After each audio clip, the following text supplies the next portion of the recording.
High plains of the Midwest, I bid you good morning, good afternoon, or good evening, whatever your time zone might be. My nod to the late and great Art Bell. I'm Keith Sharp. And I'm G. Dressel. And we welcome you to Life After Life, a paranormal webcast where we talk about the paranormal, UFOs, or the unexplained. And the biggest question of them all, what happens when we die? Stay tuned.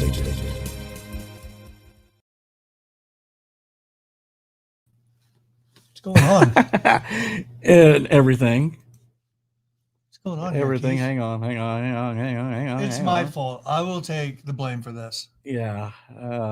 This is my fault this time. It is.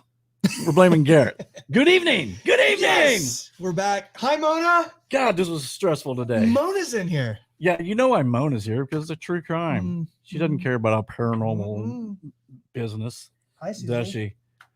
So what'd you guys think about the music, man? I'm going to get copyrighted, but that's okay because I'll cut it out at the beginning and they'll monetize the channel. But Squeeze. What a great song. Squeeze, Tempted. It's 7:40 in Oklahoma City. We're starting 35 minutes late. 35 minutes late. But yeah, so man, there's been we've got Magenta on. She's going to kind of give us what her thoughts are, both psychically and not psychically, I think is what she told me. Her spiel on Delphi. And boy, have we had a lot of developments, strange developments. And I'll go ahead and bring Magenta on now. Hey, Magenta, you there? Hello, how are you? Hello, hello. Am I on? Hello. I'll drive around the roundabout a bit, and I'll be back in a minute. God, your accent's not improved. I thought you would have, at least improved it a little bit. I know. Practice every day. I know. Well, I'm not from the UK. Hey, so how you doing? I'm good. How are you? Good. How did you get that to work? That link, because you gave me the wrong address, you said. Yeah, I just Genius. I spelled Gmail wrong. I just put Gmail. Oh, okay. I just kept trying the live stream you sent me and it clicked in. So how funny. Well, Magenta, have you heard about these new update? Yeah, a little bit. We're gonna talk about Missy Beevers and the Delphi, is that right? Yeah. And what should we do first? Let's do Missy Beevers. You're gonna make everybody wait. Now, of course. See, you guys have got to wait. Yeah, this is Garrett's part. We're so unprepared right now. Everybody's familiar, I'm thinking, with the Missy Beevers case. God, what a case, huh? Yeah, that was April 18th, 2016. So I'm gonna let Garrett read just a little narrative for them, Garrett, so catch up everybody who may not know about the show. Okay, so I'll catch you guys up really fast. All right. This week marks the 5th anniversary of the brutal murder. Well, this week, no. I just got this off of channel like at Fox News. Huh? What the hell is this? This isn't right. I'm just kidding. Okay. Well, no. Okay. So the populist fitness instructor was killed during the early morning hours of April 18th, 2016, and she was getting ready to teach a class at Midlothian Church. Since then, detectives have poured over more than 3,000 leads in the case. In a statement, Assistant Police Chief Scott Brown said the department has added a retired federal agent to its team of investigators, and his primary responsibility is the Beevers case. He said the department's Criminal Investigation Division commander is an experienced homicide detective from a major Metroplex agency. And this is a quote: Midlothian police investigators are determined to see this case reach closure. Our agency received tips and leads almost daily from various sources. Our investigators follow up on every credible piece of information. Please know that we will continue to thoughtfully protect the release of information about Missy's murder as long as the case remains open. There has been substantial assumption about this case as it continues to receive nationwide attention. Missy was a beloved mother, wife, daughter, and sister. She and her family, as well as the Midlothian community, deserve our best efforts, said the chief. Investigators are still interested in finding a vehicle that was captured on video, creepy, in the parking lot of a nearby business hours before the murder. It appeared to be a 2010 to 2012 Nissan Altima, a 2010 to 2012 Infiniti G37 or similar vehicle. The car drove slowly around the businesses, turned the lights off several times before briefly parking in the driveway. They are also continuing to look at surveillance video of the suspect, who is seen wearing police tactical type clothing. The person appears to be about 5'8" inches tall and walks with a gait. Anyone with information, blah, blah, blah. Okay. It is our sincere belief. Oh, yeah. Go ahead. No, keep going. Okay. It is our sincere belief that the collaboration with the public is what will eventually lead us to solve this crime. But we believe that someone may have a vital piece of information that is to this date unknowingly being withheld. So they're obviously appealing to the community to continue to give them information. And Yeah, so that was a good job, Garrett. Thank you. Yeah. So, yeah, very nice. Very nice. First of all, guys, you're not in the studio, so you cannot smell Garrett's feet. So sorry. Yes. I came straight from work, man. Give me your feet. Here. This is horrible. Sorry. Oh, I warned you in advance. God, that's horrible. Okay. I got gym feet. Whew. Lord have mercy. So I'm pretty sure that everybody. Hey, I'm pretty sure that everybody. I mean, most people that are like listening to this right now are familiar with the Missy Beevers case. You think? Yeah. It was Well, so we odd. did. Did we do 2 shows on this? Or Yeah, one? we did too. Yeah, we did 2 shows. We show the pictures of the person in the tactical gear. Yeah, hang on a second. Because that will, if you don't remember the case, when you see that. Oh, that's wrong. I'm trying to get to. There it is. Yep. Yeah, there it is. Boom. Yeah. So, interesting because this guy or girl had a great idea by covering up like that. Yep. So, what's your thoughts on that, Magenta? And is this psychic or is this just common sense? So what I thought we would do, if you want to, I can give 2 theories on if it was a hit, someone took her out, paid to take her out, or whether it was a burglary, and then I'll give my psychic theory at the end. Okay. Perfect. And I'll give you my theory before you do your psychic theory. Perfect. All right. And I can go into a little bit of the person in question psychically if you want. That will be part of the theory. Yeah, that'd be cool. Beautiful. I apologize if I'm a bit husky. I've got a bit of a sore throat, so it's not COVID. Don't worry. Thank God. Good. Yeah, you don't want that. Okay, so can you hear me okay? I can. I'm going to turn you up just a little bit, hon. There you go. So what we do know is about 10 to 3 in the morning, 3:50, the suspect dressed in, like you said, riot gear, right, broke into the church. He was carrying, or she was carrying, a flashlight, a crowbar, and a hammer. And I believe that this person broke into the side door of the church. Yes, that's correct. Now, around 4:16 a.m., Missy Beevers arrived in the car park. And about 20 past 4 in the morning, she entered the church. I've done a little bit of research to help as well. 4:35, the first student waited in the car park. I guess they were a bit early. Mm-hmm. And then walked in with the other students because Missy was doing she was an instructor and she was doing a Camp Gladiator, I believe. So she was doing her fitness, in the church that morning. And when the students arrived, they discovered Missy called the fire department. And after 7 minutes, the fire department came.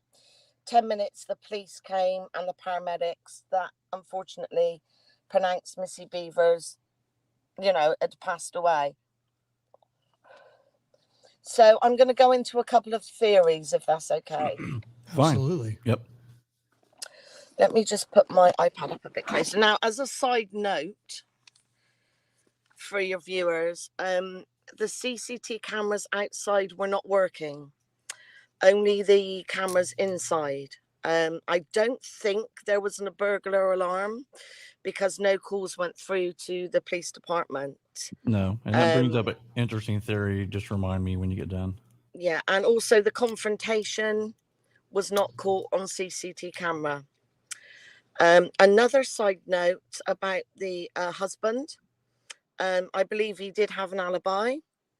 That was verified by the police. He was away on a fishing trip. There was no money going out of his account. There was no, insurance on her life or anything like that. And he's been ruled out. So I know that other people went to the father of Brandon's, I think her husband's called. She's got 3 children, hasn't she? And the husband's Brandon. So the father-in-law came in to question because he walked similar and things like that. And I think there was a bit of a dogfight and there was some blood on his shirt and somebody tipped him in. Again, Yeah. he was cleared by the police. He was actually in California at the time, and the bloody shirt turned out to be dog blood. That is verified. Right. So I'm ruling them out. Okay. Okay. Now on to the suspect. They broke in and were wandering the corridors. They've got a crowbar and a flashlight and a hammer. And it shows that the right foot was a bit odd. It's definitely the right foot. The suspect was walking quite sort of oddly. Okay, a bit like duck feet then. And as you said, Garrett, he was wearing, or she was wearing, a combat gear, a uniform. Okay. And also, Garrett, you said that there was a car acting shady. Was it about 10 minutes away from the church? It wasn't even that. Yeah, It's it's closer. about a mile away. Okay, because I feel that this is relevant. Okay. Okay, I'll put a picture of that car up there, by the way. There we go. Yep. Okay, so let's look at the two theories then. Okay. So theory one, was it a planned kill? Now it's believed that a friend of Missy's stated that Missy had told her she received creepy, strange messages on her LinkedIn. Okay. Right. Also, the suspect was dressed up to cover their identity. Also, it's believed to be true that Missy was having an affair. Okay. Mm-hmm. Yep. That was established. Yeah, that's definitely 100%. Another part of Missy's personality, and I picked this up psychically, and I know a lot of people don't like psychics and blah blah blah, but I am picking up that she was a little bit silly and ditzy, her personality, and it's like in hindsight, I was a little bit too open of things that I put on my social media. Okay. So it being a hit, it you know, they could see it, they would see her social media, so they would kind of know what she was up to, where she was going, because she was so open with that. Okay, so they'd be very well familiar with her schedule then, shall we say. Yep. Okay. Yeah, she had it out there for everybody to see. Yeah. And another theory, there could be more than two people. So let me explain what I mean. Perhaps one of the suspects could be wandering around in the corridors to get the attention on them when the murderer actually took the hit. Yeah. Yep.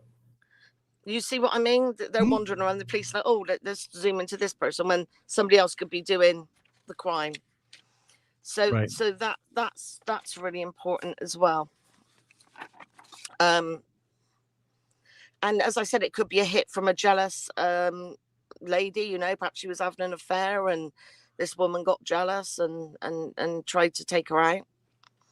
Yeah, see, I kind of thought of that too. Mm-hmm. I think Garrett and I discussed that theory as being very plausible, but I would think by now, you know, we're what, 6 years, 5 years, over 5 years. Yeah. And I think they would have found a responsible person had that been the case. Right. Mm-hmm. Can you hear me okay? Yeah. So let's go on to the theory of burglary, okay? All right. And what I've thought about before I came on to you, obviously. So let's look at why it could be a burglary and not a hit. As I said to you both, there was a car driving round to the other property, almost staking it out, parking, you know, you got the picture up of the car now. Yeah. Headlights going on and off. Right. I feel that they didn't know that particular area well, because when they drove out of there, you're supposed to go left or right, and they kind of went one way and then went the other. I feel that this has got everything to do with the case, this individual in this car. Okay.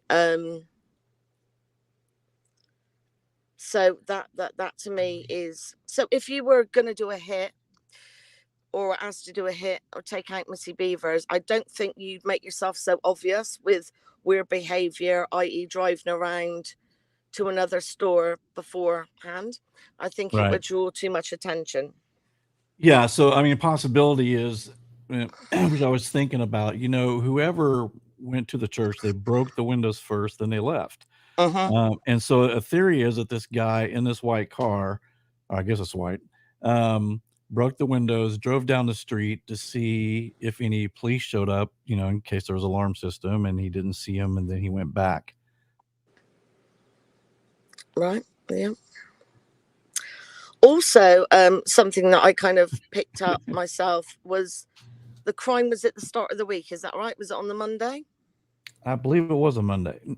Because they just had a church service, and they're thinking, okay, there could be money still in the safe that they haven't deposited the church money yet. So there's my other theory. Yeah, the beginning of the week, so the church safe would have all their donations from the Sunday. Yeah, it would have been banked. Also, the suspect was walking around the church and didn't seem in a hurry. Was looking indoors and breaking into doors. So if it was a hit, somebody there to do the kill, I don't see why they would try to get into doors and open doors and go into rooms. Do you know what I mean? Right. Yeah. Well, also with the hit, there's no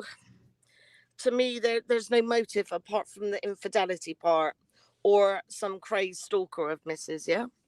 Yeah, that's true. Well, I think the whole theory about the burglary thing is that was set up to look like a motive, that she interrupted, a burglary to take away from the fact that he was there to kill her. Okay, that could be another option for sure. Also, if it was a hit, why dress up and carry tools around in pockets? So you don't get caught. Why not take the hit outside or wait just inside the church? He's probably thinking that there's more of a chance of parking lot cameras than there would be cameras inside. That's what I would think. If you were taking a hit, wouldn't you ambush? I would be in the bushes across the street, take my shot, jump in the car, and leave. Yeah, for sure. I wouldn't be anywhere near that close. It's too close. Yeah. Unless if it's a personalized kill, if it was a pissed off wife, then I could see her going, oh yeah, I'm going to beat this lady to death, and it's going to be personal. Right. That's true. That's a good point. Yeah. You goddamn right. Yeah, that is a good point. Because you're right. Wouldn't you just drive by and shoot them as they were getting out of the car or something? It was early hours of the morning. No, I'd hide somewhere and shoot them, and then get in the car. Yeah, I wouldn't drive by and shoot them for sure. I'd be hid somewhere. Yeah. But this person wasn't hiding; they were wandering around, opening doors and things, weren't they? Right. Yeah. Why bust the windows, stroke door down to break in? Because Missy could have drove around that way, saw the break-in and alerted the police. Yeah. Also, if it was a hit, how would they know that Missy was alone? Perhaps she could have given a class member a lift that day. And again, if it was a hit, why dress up? Why not just use a gun? Well, yeah, again, it would only be like if this person was so angry at her to make it personalized. Because you see a lot of killing. Usually the more brutal a killing is, it's someone that they knew that person and they were really pissed at. Right. I'm just throwing stuff out there. I'm not, because actually I'll give you what my theory is here after you're finished. Sure. Also, Missy posted that her husband was away that weekend. So why not kill her at her home, outside her home? When she's getting into the car, there would be no cameras. It would be dark. There's bushes and things like that around. You would just take the kill there. Yeah, but you wouldn't want the kids to find the body, though, would you? Well, I don't think they would really worry about that. To be honest with you, would they? Unless it was a mom.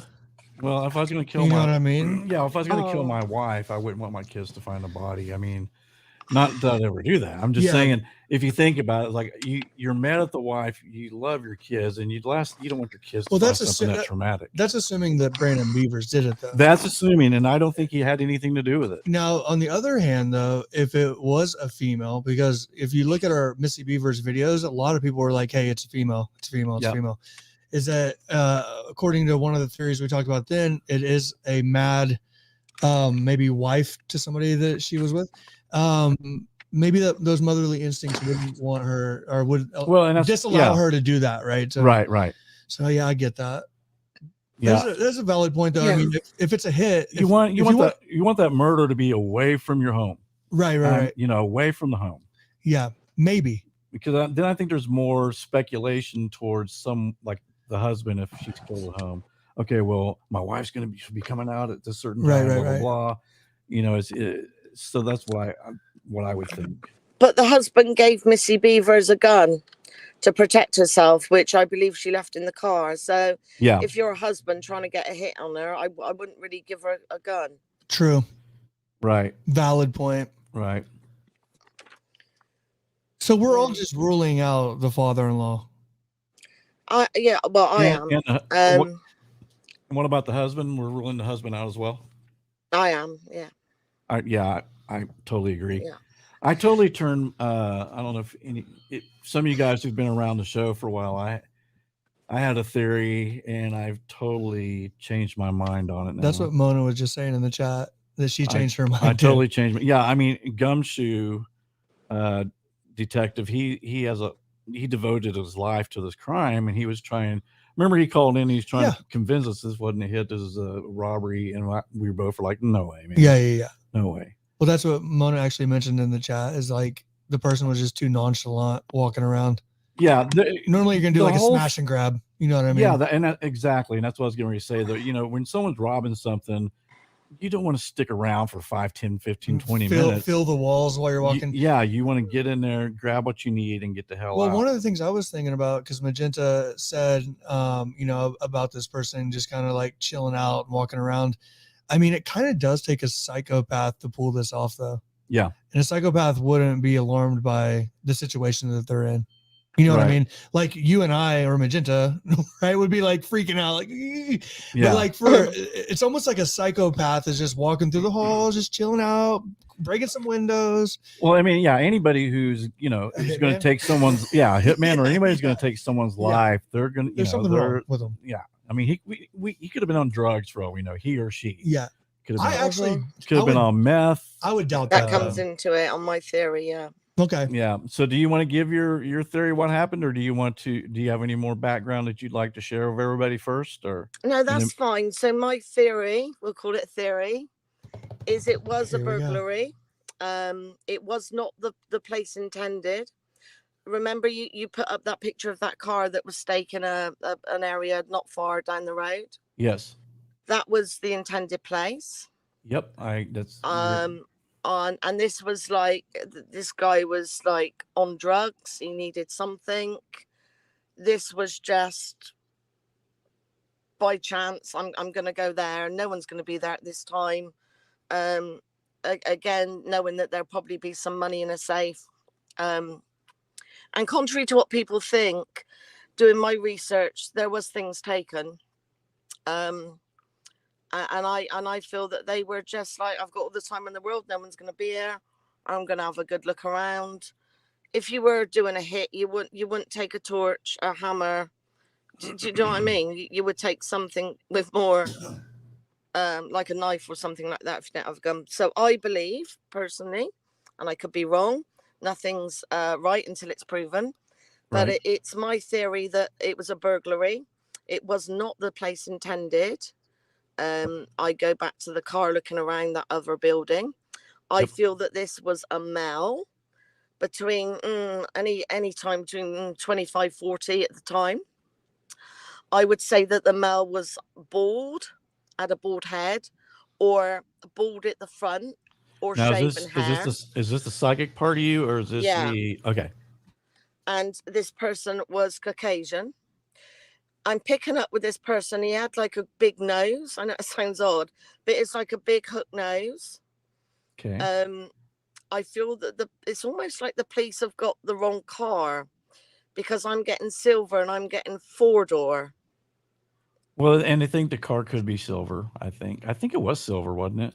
I don't know, and I'm getting 4-door. I don't know if they think it's 2-door, but I don't know why. I just put in my notes 4-door. Let's look at it. We got the car. There it is. It's a 4-door car. Okay. Yeah. And I feel that this person was between 5'6" and 5'8" in height. I'd agree. They were short.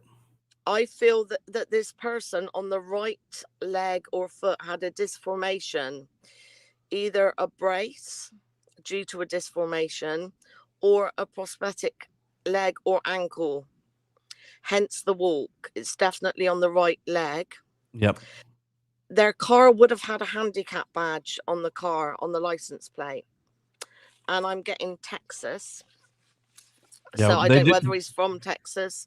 Yeah, they do know for sure it's a Texas license plate. Okay, well, I didn't know that. So that's good then that I tuned that in, because I was getting a T.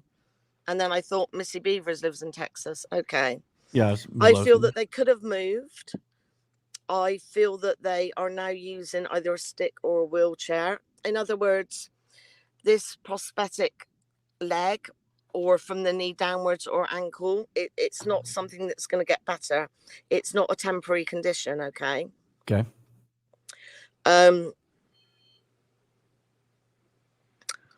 I feel he was definitely on drugs. Okay. I agree. I feel that he couldn't run because of his prosthetic leg. She sort of caught him on the banks. He sort of, to me, he's like alarmed and stunned. Mm-hmm. I think a fight ensued, a little bit of a fight. Perhaps his helmet came off, and she saw who he was, and to not expose his identity, and because he was on drugs, he killed her. I am getting head injury, but as I said, I honestly don't feel that she was, that person went there to kill her. It was a second. It wasn't the place where he wanted to rob. If he'd have got into that first place that he was circling around, he wouldn't have gone to that church. So my theory is it was a burglary, and she cornered him. That something happened, a bit of a fight. She pulled off his head thing came off, and he couldn't run, fight or flight.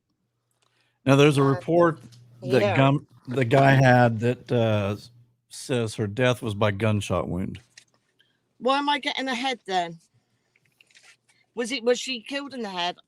Yeah, well, they didn't say. They just said everybody thought she was probably bludgeoned to death or stabbed to death. And Gumshoe, who studied this case, he found a file on the internet that had the death of this lady. I mean, it didn't give her name or anything, but it said death cause was by a gunshot wound. It didn't say to the head. It just said a gunshot wound.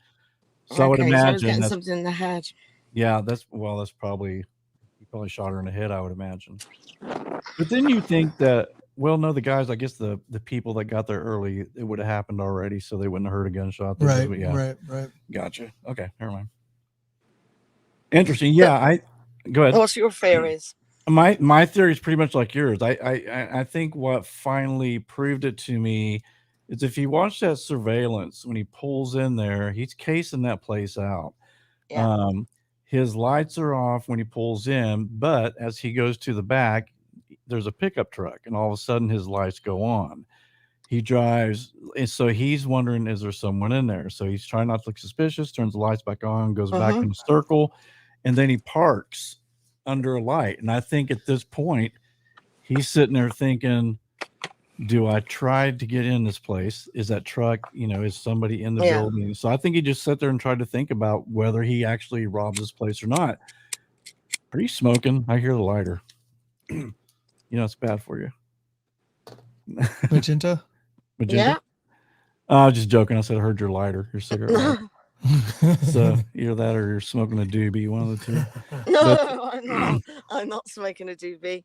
But anyway, so yeah, I think he parked there, and I think he was thinking, do I take this chance? And then I think he figured out, it's not worth it.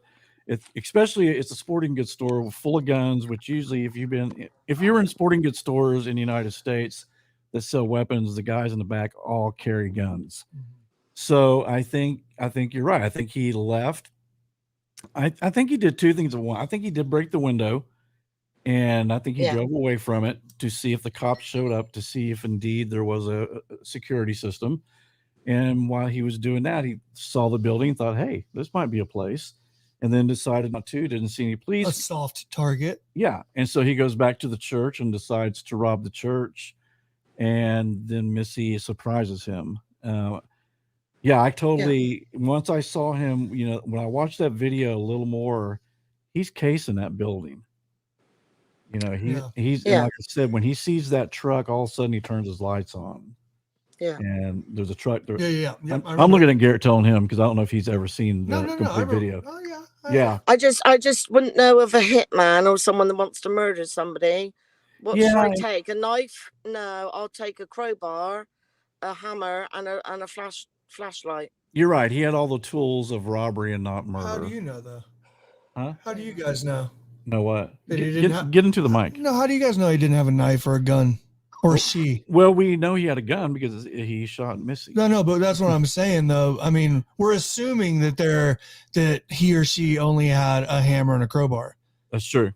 Right? I mean, we talked about it a lot in the Delphi case. Yeah, that's true. We don't know. What did the bridge guy have inside of his jacket? I mean, was this person really that big, or were they hiding stuff, a kill kit, as we would call it? He had a kill kit. Because I completely disagree with both of you.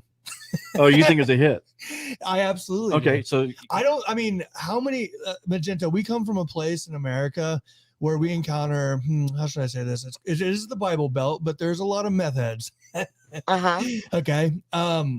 So Keith, you've seen some meth heads around. I've seen, where we're we at. all have. Well, yeah, we all have. For me, I don't see a meth head in those videos. And to me, like, I don't see a meth head like making that conscious decision, like, oh, well, I'm not going to go into this gun store because somebody might be in there with a gun and there's cameras, and then being like, oh, I'll go into this church. Right. So for me, like, I don't believe that there were drugs involved. I believed it was a staged robbery. I do. I believe that the person knew that she kept her gun in the glove compartment and wouldn't have it with her inside the church. Yeah. All information that a hitman would need to have to pull this off successfully. Right. So that's where I'm at. Now, you did bring up a really good point, Magenta, about why not do this more easily.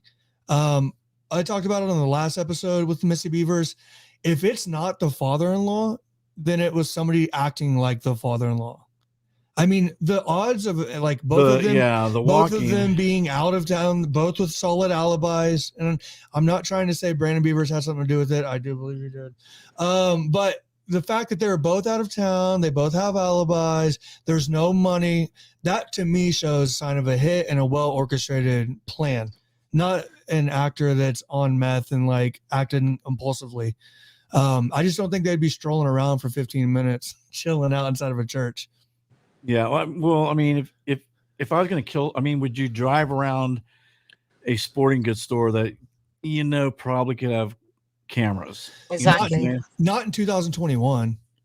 Yeah. I mean, well, every place just about. I know, but in security cameras. In 2016, like, let's really take ourselves back. This has just evolved. We've done a lot of crime cases, right? And so, like, CCTV has been around for a long time, and they were getting tons of people. Thank you, Susie. Thank you, Susie, for the super chat. We love it. Also, just real quick, I'm sorry to interrupt, but everybody thanks Susie today. She is our moderator. Pam is. I love Susie. She's great, isn't she? It's really crackly. I can't hear you that well. Can you hear me all right? Yeah, I can hear you great. That's all right then. But probably I can hear you. Stupid. It's not. UK. It's your link. We have superior electronics. but not in anything else. Oh, yeah. That's right. Me and Keith got this. Oh my God. Thing, haven't we? Where we Yeah, we can't bring it up though because it'll cause you guys start storm. fighting. Well, and Garrett would get mad too. I'll just tell you that.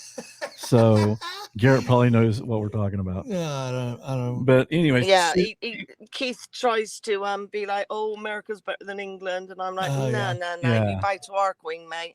No, Still actually, you. I love England. I love the healthcare. I love that's another show. Okay. Hey, Okay. So anyway, really first quick. of all, let me just say, Susie, thank you so much for And taking time setting to a be the great moderator. example and setting a great example. Yeah, and I love Susie. She's great. and she's very knowledgeable about the Delphi case. And so that was the thing. So me and Garrett, a lot of times we're doing this show, we can't read the chat. That's why Pam would do that. So Susie, if you have a question, Susie's very knowledgeable about when we get to Delphi, and she can help answer questions. So thank you. Hi, Pam. Yeah, Pam's sick. She's on the couch. Oh, Yeah. well, I hope you get better. Gareth, how's your daughter? I know we don't want to go into it. I hope she's better. Oh, thank you. Yeah. We're good. She's doing good. Dang, dude. She's doing good. Okay. Can I give just a quick shout out to if any of you American lovely people want to look at a little bit more of England and walking around the area? There's a guy that's really good. He's only got a few subscribers at the moment. He's called Wendell Explorers, Wendall Explorers. Look, I'm subscribing right now. Yeah, nice guy, down to earth. Hey, what was that again? How do you spell it? Wendall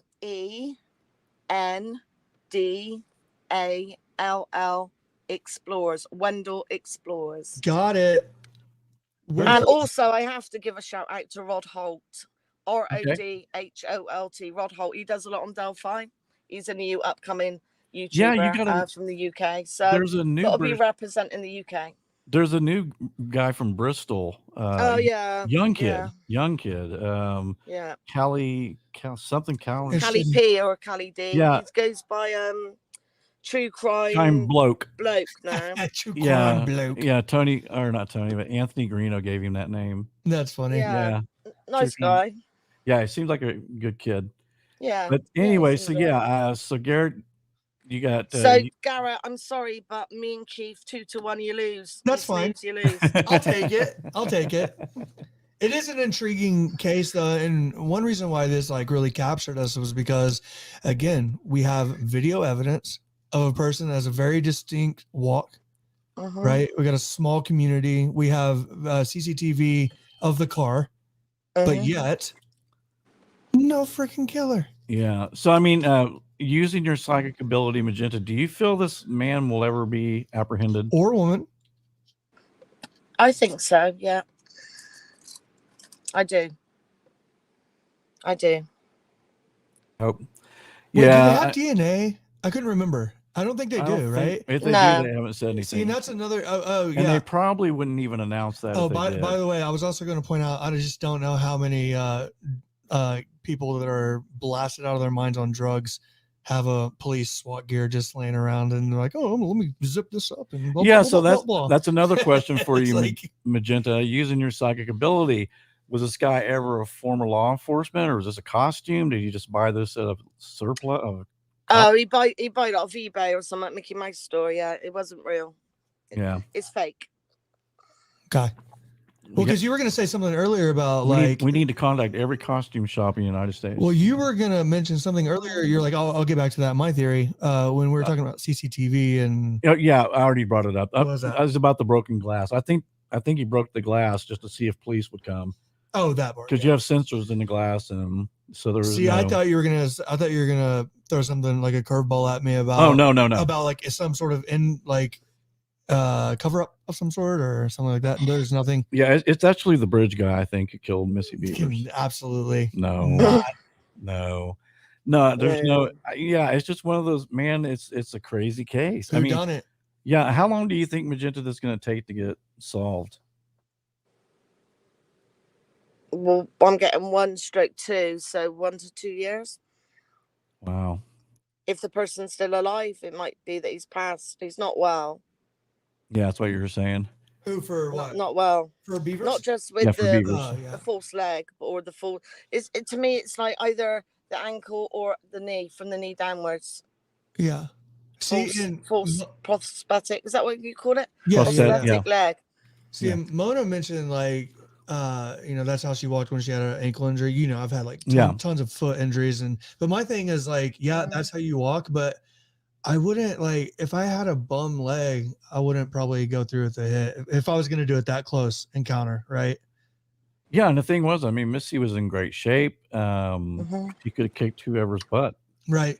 Do you think that's why they were so covered up though, from head to toe, because they knew that there was going to be a fight, and that they didn't want to get like No, DNA because in the I fingernails? don't. No, because if Magenta and I come from a surprise attack, you wouldn't think to do that, because you would think no one's going to be in a church. I'm going to get in there, steal a few things, and get out. I'm not going to be confronted by anybody. See, that's what's so crazy about all these cases that we always cover, though, because it's like one or extreme or the other. So, like what you and Magenta are saying is that it's someone that's kind of like, I'm just going to go in there, and by chance they come across somebody, and boom, they have to murder them. And then I'm always like, okay, well, it was so well planned out that they knew that there might be, if they're going to be willing to go in that close and kill somebody. Yeah. Right. I had to eat crow, man. I mean, because well, both of us, I mean, not you, because you still believe that, but yeah. I just remember one night when I was watching something about it, and I saw that video, and I thought, holy crap, this probably was just a interrupted guy. He was robbing the place, and she walked in on him. I don't think it was a broken ankle either. I still feel prosthetic leg.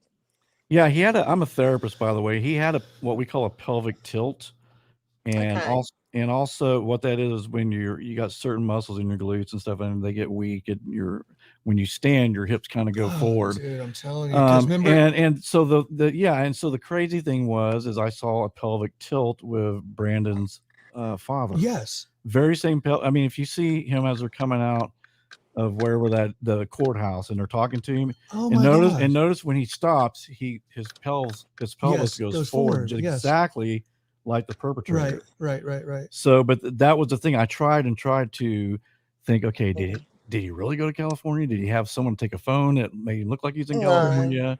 Randy had an alibi.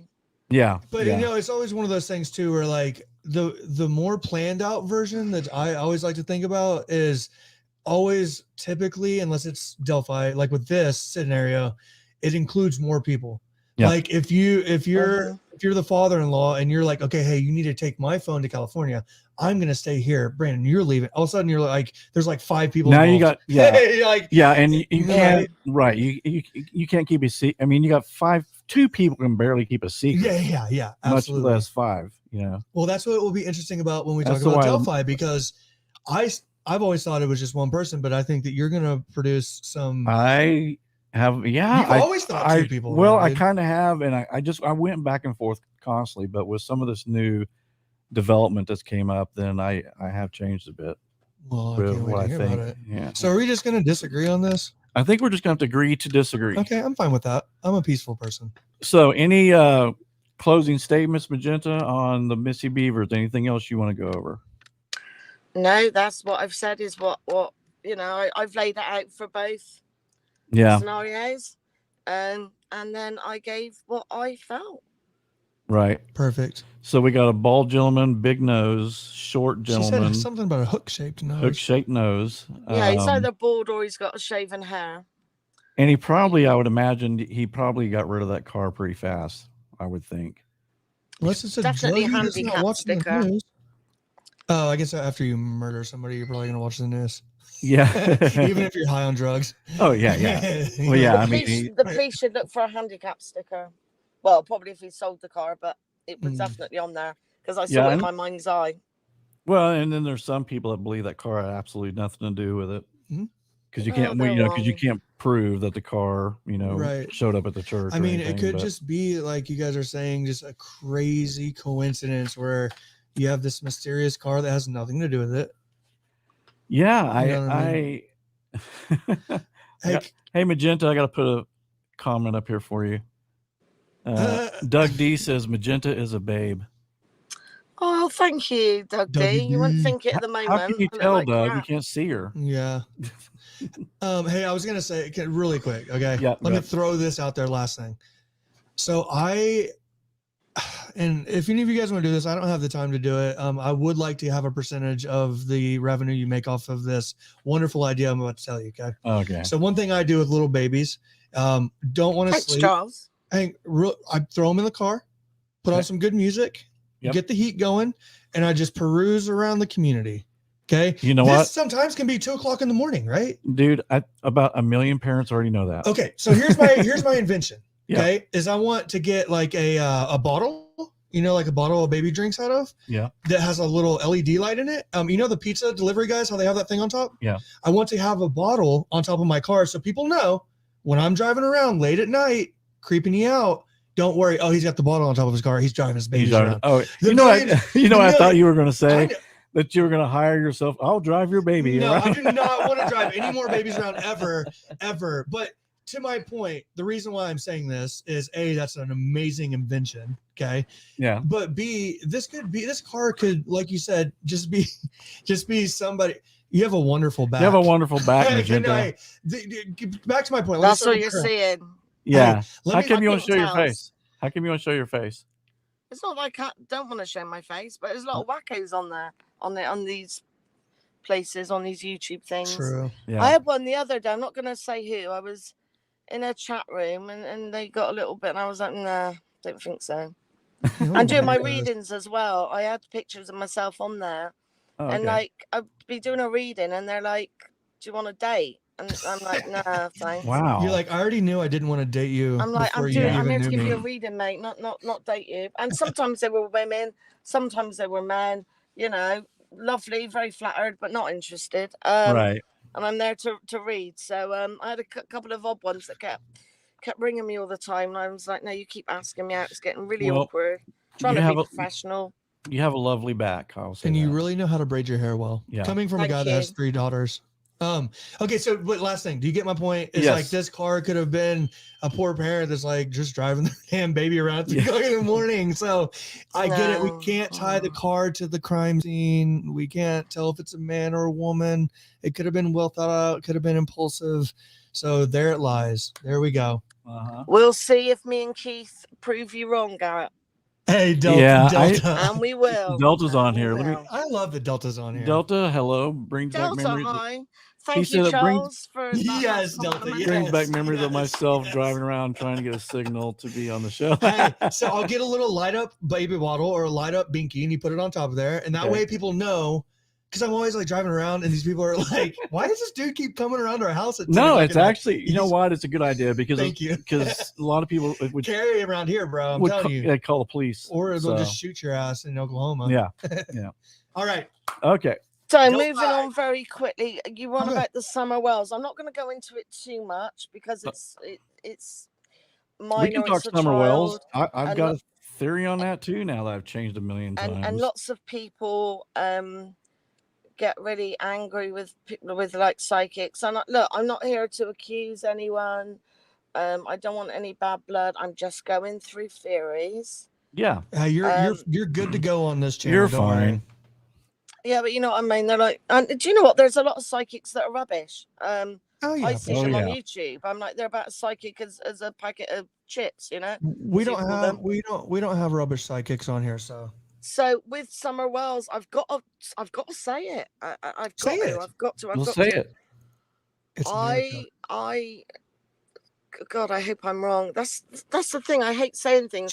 Just say it. I think the mother gave the child away to some sick, twisted motherfucking pervert. Excuse my language. Who abused the child, and I'm getting no bad language. Sorry, I get angry with these horrible people. You see, I get it. So I'm getting East. So I don't know whether the surname's East or the child is east of the county. Is the I child? I don't trust the mother. I think she's an animal abuser as well. I'm not picking up good vibes. I know she's a pill popper from what I'm picking up. And trust me, I've not looked into this case. I've looked into Delphi a bit. But I've definitely not looked into this case because I don't want to touch it. Anything to do with animals being abused or little children, you know, I'm will he come back to me kind of psychic. With Summer Wells, the whole time, the time frame doesn't work for me. Explain. I'll explain. Let's say let's take, there's one scenario that they both killed her, right? Okay. So basically they would have to kill her, get her out somewhere, bury her, get back to the house, call the police. I mean, and you would need several hours. All with some kids in the house. With the kids in the house. And that's the other thing about if Candace actually gave her to somebody, those kids have been in protective custody now for 2 or 3 months. I think the kids would have talked because they're the ones that say, "Oh, we saw Summer come in, we saw her go down the stairs," right? Right. Oh, that's what they said. Yeah, they said Summer came in the house, she went down the stairs. After a while, a good psychiatrist or psychologist could break them down if they're lying. If they're saying, "Well, Mom told us to lie." Yeah. They'd pick up something on, like that. Yeah. I think they would have picked up on that. So, wait, was there was a way to get out from? Well, yeah, in the basement there was a door, and basically they're saying this someone that came up the hill, right from Ben Hill Road up to the basement door, abducted her and took her back down the hill into the car. I don't remember what the time was on. But it was like in the morning, right? Like No, because I've got pictures and videos of her playing around like at noon, 1 o'clock. They got a picture of her in the back of the car sleeping. So yeah, they've got these timestamps on everything. But the dad was at work, right? The dad was at work. The dad, I'm not picking up he had anything to do with it at all. Yeah, and I there's a couple of people that are totally trashing this guy Don Wells. No, it's not. And I'm thinking, you guys better be right, because they're saying absolutely horrible things about this guy. Now, don't get me wrong, he's not a good guy. He's I have to use the initials. Yes. He CM'd a lot of girls, his stepsister, and he's not a good guy. But at the same time, doesn't make him a murderer. And I just have the whole time. Timeline doesn't work for me at all. And I agree. When Dr. Phil said that, that's like, I exactly agree with him. The timeline. I don't like Candice's energy. Sorry to step in. Perhaps there's I don't either. I think if anybody had anything to do with it, I don't think it's Dawn. She's evil. She didn't want a girl. I'm being told she wanted a boy. That's why she had her hair shaved off. She's. I think something happened with the sister. I was getting a female. From Candice's side, something happened. I'm sorry. I hope I'm wrong, but no, not. I'm sorry. Well, let me ask you this, Magenta. If here's what I would hope in my heart, that if she did something as horrible as either sold her kid or gave her kid away, that she gave her to some loving people that would take care of her. I look. I hope I'm wrong, and I hope. I'm probably going to get called out by all YouTube channels now. I'm a terrible person to hear that. No one watches my show. No, we're good. No, not us. I mean, other people. Sorry, we'll just text them, shall we? Yeah. But I'm sorry. I feel that she's passed. Unfortunately, as terrible as it sounds. Oh my God! So basically, these people that she gave her to, they killed her. I'm getting. But please tell me if I'm right or wrong. Was there somebody that they interviewed around water, like a pond? Well, no, they took her. They all went to the little park that had a little lake or something, or creek or something, where she played in the water. But I'm getting the guy at the pond knows this person that took her. The guy at the pond knows more. Okay, well, that was the son of, I can't remember who the lady is, but yeah, there was a guy. I can't remember what his name was, but yes, he was there, and Candace had picked him up. And when they went to that creek, and he was like he's a young guy. He's probably 17, 18 years old, maybe. It's almost like he knows of this person or has an idea who took her. And I'm getting East, EAST. Like how I far? hope I'm east? wrong, but I feel that she's buried like under cement or something like that. That sounds awful. Do you I think hope I'm wrong. Do you Please think? don't hate me, people. I hope No, I'm don't wrong. hate Magenta. Not. Don't hate me. Everybody's free to speak on the show. Yeah, it's freedom of speech, so that's fine. When you say east, do you mean like hundreds of miles east, or just a few miles east? Well, I mean, she said earlier it could be a name, right? Isn't that what you said? Like it could be the last name East, or you're not sure what is it? A direct I'm not sure if it's the surname East. Yeah. I don't think he's particularly known to the police, kind of under the radar. Interesting. It's almost like I feel she was starved to death. Oh my God. But was there a transaction, or did she just give her away? Gave away, I feel. Okay, that would make more sense. And the only reason I say that is because they would, And I hope I'm wrong, I do too. I do too. Yeah. This poor little girl. I just hope she. And I'll put my hands up and come back and say, look, guys, I'm not trying to upset the family. I'm not trying to hurt them, that or anything like that. It's just my theory, and I hope I'm wrong. Well, anybody that watches our show knows that I am a massive fan of the one and only Dr. Phil. Yep. We all know this. So you watched the episode, Keith? I did. I thought it was very Who's good. Dr. Phil? Get out of here. Magenta, stop it. No, honestly, now you're just Phil. No, now you're Dr. Phil is an American show. He's a. You know who Dr. Phil is. I promise you, I Do don't you know who Oprah Winfrey Dr. is? Phil is. Do you know Oprah? Oprah Winfrey. I know Oprah. Okay, then you can still be on the show. Okay.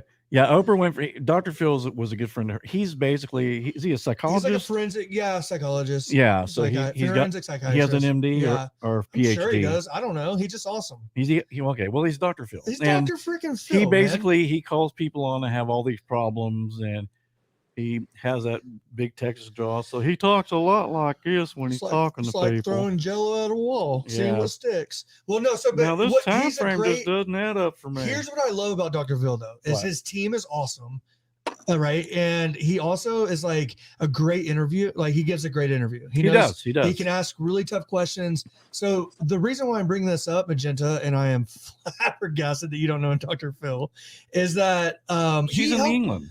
I don't care. Keith. Here's the thing: is the dad held? And again, I'm just gonna come out and say it. I don't know much about the Summer Wells case. I wasn't on the show when he did it. I watch every Dr. Phil episode. Okay. And so my point being is, I'm kind of a dumbass with this case, but just watching that interview is the dad held up. Yeah. The dad in that interview, to me, just watching it as a numbskull here in he Oklahoma, did hold up. He held up under some really tough questioning, even by those FBI retired agents. The mom, on the other hand, dude, she was like, she was a mess. But in some weird ways, because you would be a mess if your child was missing and you were on the Dr. Phil show, right? Yeah. And the drugs.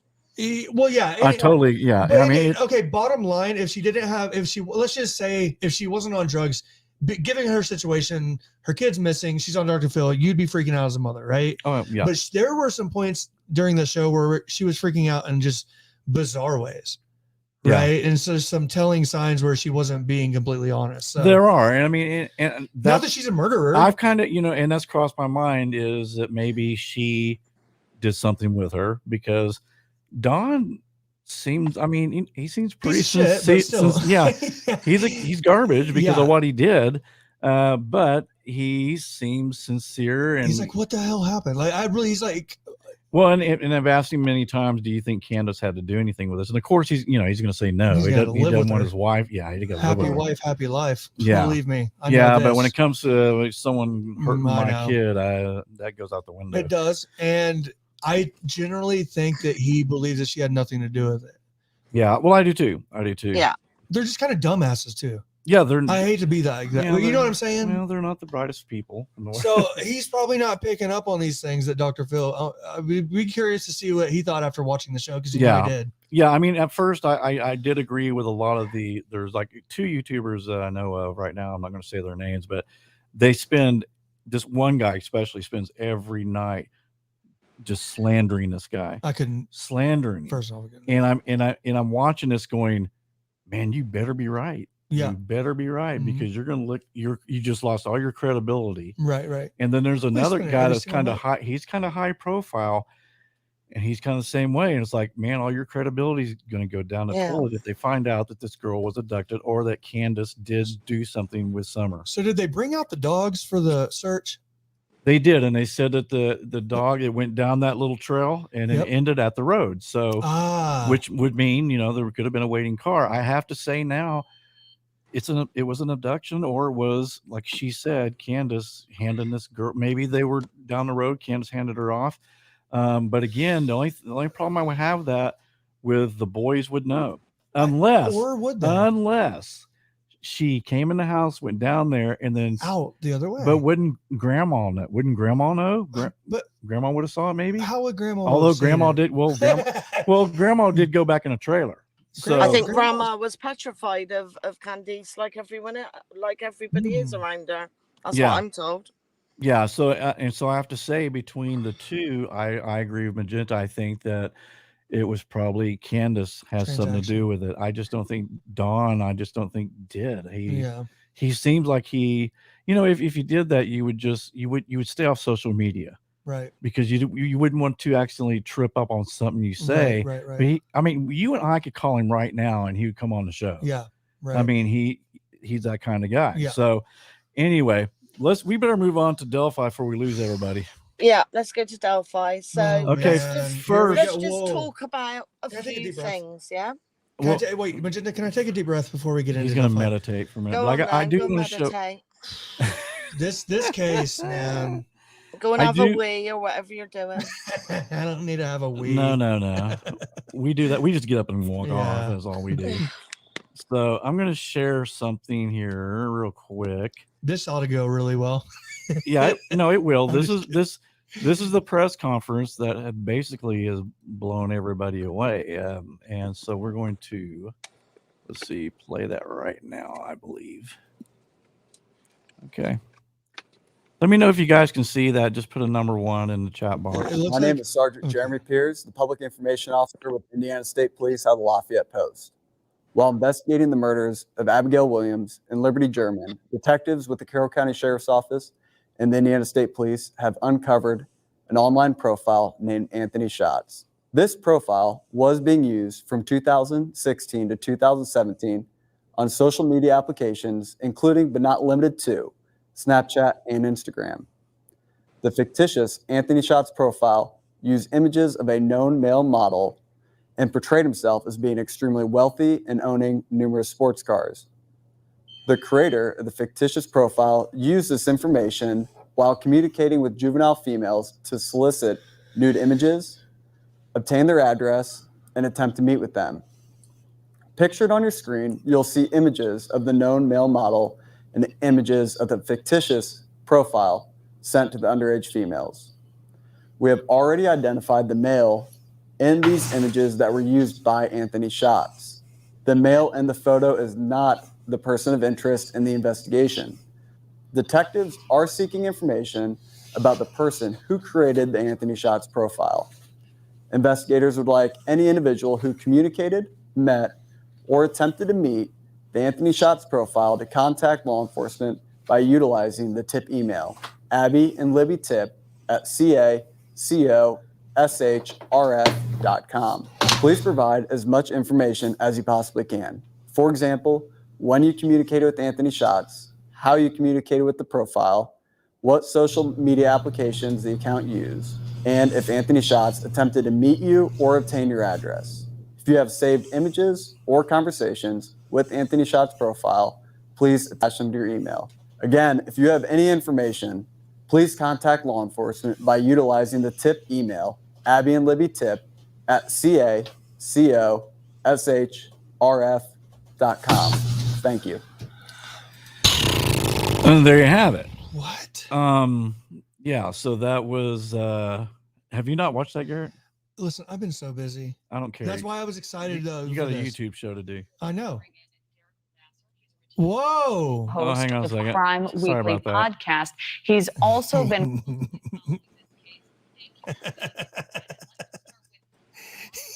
You can do it. I can do it. You can do it. Oh, that's Derek from Big Brother. I love him. Okay. All right. Okay. What in the world? Yeah. Hey. I said catfished from day one. You did. And yeah, I went back and forth and I just had to be. I just couldn't see the Evansville too. Yeah. So what's your thoughts on that, Magenta? Oh, well, it's like a can of worms, isn't it? Yeah, it is. And let me show a picture. I've got problems with this whole thing, as everybody. Should we go through a few things and? Well, let me show you. Let me show you a picture of this guy first. Okay. This is the guy. His name is Keegan Klein. Okay.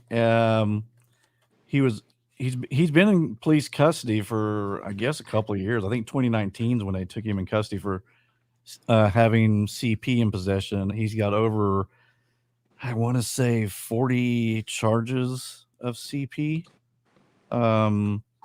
He's got a lot of problems, but to me, Garrett, look how heavy this guy is. And even, I know that they said he put on a lot of weight, but even I've seen some pictures of him from 2017 when the girls were murdered, and he still looks bigger to me than the bridge guy. Mm-hmm. So it's I don't get it, man. I don't understand it. There's got to be some connection with this because, they said call the Abby and Libby tip line if you were contacted by this individual. Right. Now, do we have a network of people and possibly he's connected to someone who did these murders and he knows who did it? So it'd be more than one person. Yeah, I think you're right. I mean, they've been, I think this is they've been talking about, a lot of the people talking about suspects and things like that maybe the cops have known for a long time, but they're not saying anything. But they're kind of now almost admitting that. So for 2 years, then we had the younger sketch. So let me point something out about this younger sketch that I think is very, very interesting. If I can find it. I really hope you can find it. Okay, well, here's a picture of the model that he used. Now, does that not resemble, the sketch of the young? No, it definitely does. A little bit, right? The model didn't do it. So, no, that's what I'm saying. At the time, they didn't know, and then finally, got it. So finally, I think they figured out. Okay, we know they've traced it back to this Keegan. Actually, one of his friends calls him Keegan. And I'll get into that. I listened to a couple of podcasts where some people found friends of his, and they're almost contradictory of what they were saying about this guy. Do you have? And it's okay if it takes a second. Do you have the picture of the? I'll tell you what. I will look it up. While if you want to go ahead and talk, I'll go ahead and find it real quick. I was just curious because. Didn't you tell me the picture that you were just showing that guy gained like 100 pounds while in custody? Oh, this guy here? The guy that you were just showing. Yeah. I don't know about 100 pounds, but people who knew him said, he gained a whole lot of weight in 1 or 2 years. But, of course, he was in custody for a year of that time. Right. I guess they're feeding him well in prison or in jail or wherever he's at, right? Yeah. I'm going to pull up the sketch of the young guy. Because to me, that's a different sketch. Yeah, let me see. Yeah, that's interesting. Let me see if I can. Oh, that's interesting. See if I can share that screen real quick here. Share. Oh yeah, I gotta stop this stream. Okay, you can do it, Keith. Stop that screen. Okay. No, I know I can do it. But it's you're just good at this. No, not really. Okay, here we go. Okay, well, we're almost there. We don't really need audio for that at all, right? No. So we're gonna go. Where is it? Don't click on the wrong one. Well, I could. Okay, here it is. Yeah, right there. So the guy on the far right. I gotta take this guy down now. Take that guy down. I need Pam. No, you're okay. It's okay. This is really interesting. It is. It is. Push hide there. Oh my God! Look at that. It's completely just okay. There we go. Okay, so the guy on up here. I'm just wondering if before they found out it was Keegan, that these are the pictures that they saw that male model, and he kind of resembles him a little bit. I mean, I'm not. Again, it's just speculation. I don't know. Well, I was almost gonna say that it kind of resembles that bigger guy that you had. What's that? If he had lost some weight, right here. Oh, this guy here? Yeah. Shrink his face down. Yeah, but he wasn't that thin. He wasn't? Okay. Yeah, so this is the police give us this bit of information, and it's like, but it's still not enough. I know. You know what I mean? It's just like they're saying but they're almost making it sound like he's a bridge guy, because they're saying if he's contacted you. Anthony Schatz. Anthony Schatz was the name he was going by. Yes. That was his fake name. And they still don't know who had that fake name, right? That's what we're trying to find out. No, they do. Oh, this Keegan, this guy here. Oh, okay. So they. Okay, go on. Okay, please. the real name of the guy is, his friend called him Keegan. I've heard people calling him Keegan. But yeah, they traced it down. They found out that this man here on the left was actually Anthony Schatz. Okay. He was getting all sorts of girls sending him nude pictures of themselves. Yes. Okay. I get it now. Yeah. Doing things to themselves, that kind of thing. Dang it, dude. And then he actually, and one kind of interesting fact is I just listened to someone who was interviewed who he talked to coming and meeting him in a park. Now, she brought a friend with him, and he was super pissed off that she brought somebody. Really? And yeah, and they said he had a very creepy vibe. And even the girl that she brought made up an excuse saying, "Hey, my dad wants me to get home in about 10 minutes." So they met with this guy. They did, and it was in a park. But did they meet with him under the guise of him being this male model? I would just, well, no. I think actually, yeah. Immediately you'd be like, okay, well, let's get out of here. Where's the good looking guy? We need to talk. We don't need to talk. I'm getting out of here. Okay. Yeah. So he would have had to have at that point. Now, and I'm not being mean. He's not the most attractive man I've ever seen. He looks like Shrek. Yeah, but and I don't know what young girl would, if saw this guy's picture, would want to meet up with him. And again, I'm not trying to be snobby or anything like that. I'm just saying, I think we get it. Yeah. You don't have to explain yourself. Right. but they did meet with him. And so I know. I know. So, and it was in a park, just kind of like, at Monon High Bridge. Right. Was a area. So it's like you think you're gonna meet Han Solo and you get Jabba the Hutt, don't you? Yeah, exactly. Yeah. Exactly. Well, these creeps are savvy though, dude. They're not. They are. You know what I'm saying? They have practice. Anthony Schatz was trying to. He had practice doing this over and over and over again. Right. So he has the advantage. Right. So I think, but once he made this profile of this guy here, and it looks like me without my shirt right here. It really does. So anyway, the girls, of course, going, "Hey, this guy's gorgeous." They're sending pictures because there's girls out there, I guess, that will do that kind of thing. Kids these days. Yeah, I know, isn't it horrible? But the problem is, I don't see I do see a resemblance, but he's too heavy. Yeah. And they asked the girl, they said, "We want you to look at that video of him walking down the bridge. Yeah. And was this the man you saw?" And she said, "Well, here's what she said." She goes, "I can't really tell because I can't see his face." Okay. Yep. Now, earlier, these same people talked to a friend that grew up with this guy. He's known he called him Keegan. Yeah. He known Keegan since he was 5 years old, up until he was a teenager. And he said, "I want you to look at this picture of the guy walking down the bridge." He goes, "No, man." He goes, "That's not Keegan." He goes, "Definitely not Keegan." He goes, "Keegan's way bigger." And he said, even when Keegan lost his weight, he goes, "It wasn't real noticeable." Yeah. He goes, "But that's not the guy." Well, now, going back to the girl, they had her to listen to him say "down the hill." Mm-hmm. She says it sounds like Keegan's voice. Mm. Now, and so they contradicted each other in a way. Is there something to do with, can we take this picture off? Yeah, I know. Hey, watch, we get like 1,000 views. No, but is there something with Keegan's dad that we need to know about or no? I hate to even bring. I'm just asking. I'm just curious. Does he resemble the bridge guy? Yes, he does. But we absolutely have no. Keegan's dad might be the nicest man in the world. Oh, I was just curious. But yes, he does. He does. Okay. Well, because for me, the bridge guy is dressed kind of like a younger person's dad. Well, it's funny you say that because the gentleman they talked to that knew Keegan, he said, "Man," he goes, "This guy," he goes, "he's got a blue jacket." He goes, he dresses like an old guy. Yeah. He goes, "Keegan, was 26, at the time he would have been 24 or something like that." He goes, "Keegan didn't dress like that." Well, that's why I was like, it kind of looks, my dad was a sheet metal worker. And yeah. That's like what he would wear to work, right? Like somebody. Right. So oh my God. Okay. But we know if Indiana State Police came out with this, there's something. This guy's involved somehow, because if it was just a CP case, it would have been completely isolated from the Delphi case. Right. They would have came on and said, "Hey, we're studying a CP case. If you guys have information, blah, blah, blah." But it was the representative speaking for Abby and Libby.